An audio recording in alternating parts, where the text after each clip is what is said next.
So I wrote a book on sharing. You know, the sharing economy.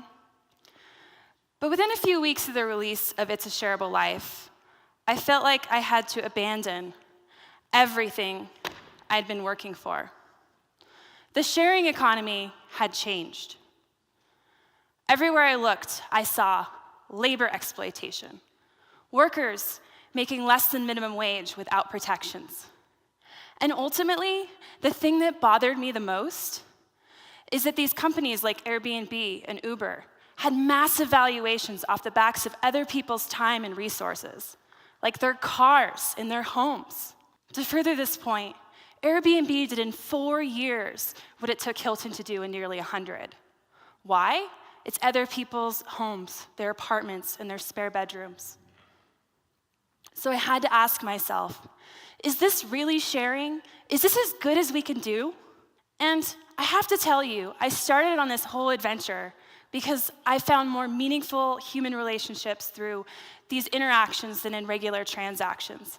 I felt like maybe giving and receiving weren't so different, and that we could exchange value, maybe without money in the future.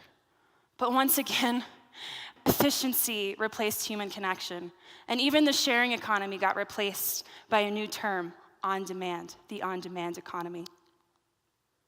So I started to ask a different question. How might we integrate sharing into the very fabric of the economy itself? Before you start thinking that sounds socialist, please understand that I believe human beings can be both selfish and selfless.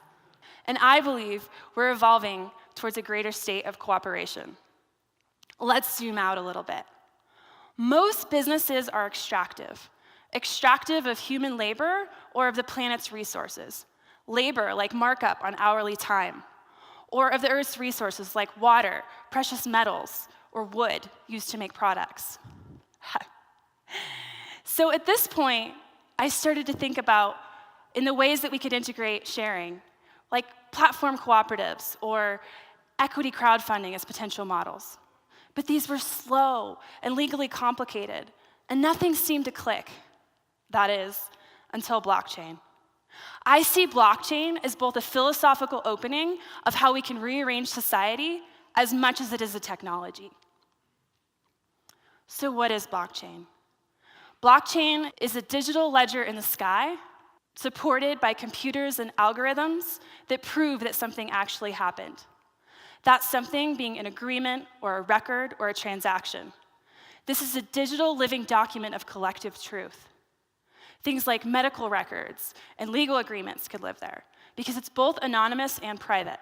People always ask me, so what's so great about blockchain? What does it enable that we can't already do? And I tell them blockchain gives us 2 things. 1, programmable money. On top of blockchain, there's this really clever technology called smart contracts. And smart contracts enable us to incentivize what people do, when they do it, and how. So what if tonight we wanted to incentivize you all to take the bus? Well, first of all, you could transact without paying any fees. Secondly, maybe you get a $5 refund when you swiped in on the bus. And third, the driver themselves might actually get a kickback for bringing a full bus of people here. Second, blockchain gives us the opportunity to dream again, to rethink transaction, governance, how we agree. This means that monetary incentives can be aligned with planetary ones. Imagine that I'm running a city, a municipality.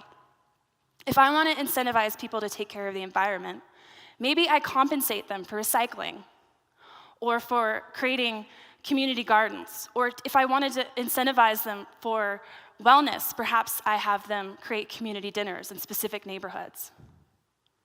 How about a sharing economy example? I have a car in San Francisco, and I want to go to Bangkok, and I need an apartment. Well, with traditional sharing economy platforms, perhaps I put my car on a car-sharing platform, and I look for a place on Airbnb. With blockchain, I could do a value exchange. I could lend my car to person A, meanwhile staying in person B's apartment in Bangkok, and perhaps no money would actually have to transfer because they're equivalent in value. I might not even need to use the platform at all, so no fees. So what we're saying is, what the internet did for e-commerce, blockchain technology builds upon and helps create these beautiful value-distributed networks. People are playing with that in really creative and interesting ways. Blockchain also makes shared ownership very easy. Remember the Airbnb and Uber example I gave earlier? Well, imagine these companies today built as blockchain companies. Not only would they share value in the form of long-term ownership, but they would also compensate people for being superhosts and drivers who drive a lot. Imagine a future where instead of owning a car, you own a piece of an autonomous vehicle company, and you have access to a fleet of cars anywhere you are in the world. And imagine that instead of buying internet from a centralized service provider, that you actually use a mesh network of computers that are all around you. And that your refrigerator knows that you need juice before you do and orders that juice via a smart contract. And it doesn't have to be through Amazon, by the way. And imagine that when you log into any social network or Facebook, that when you create engagement and a new post and you're actually creating media, that you're compensated for that. And imagine that in your job, your time is no longer rented out. And that on top of your hourly wages, perhaps you're incentivized and compensated for things like referring a new employee or coming up with a great idea that makes the company more profitable. Value can be distributed with blockchain. This reorganizes everything. It means that we can create businesses that operate more like communities and ecosystems than like top-down hierarchical organizations. But this is only one road. What if the future plays out a different way? We already have the 1%. Imagine the 1%, but times 1,000, and more centralization, and fewer jobs, and more mechanization. And imagine that you're running around the world, doing your thing, speaking, transacting, and that all of those things are recorded. And instead of incentivizing positive behaviors, the behaviors that are incentivized actually limit your self-sovereignty and freedom. We are standing at the precipice of one of the most meaningful opportunities for social change of our time. And right now, we need to program the underlying operating system and the ethics of blockchain technology. We need to include shared ownership and value distribution into the future. And we need to stop playing catch up with efficiency, living with technology, through technology, supporting our humanness and connection above all else. We have the opportunity to rewrite the Declaration of Independence in digital form, to rethink policy, to dream again. I encourage and I invite you to invest in this possibility and to learn more about the value-distributed future that could support and serve all of us.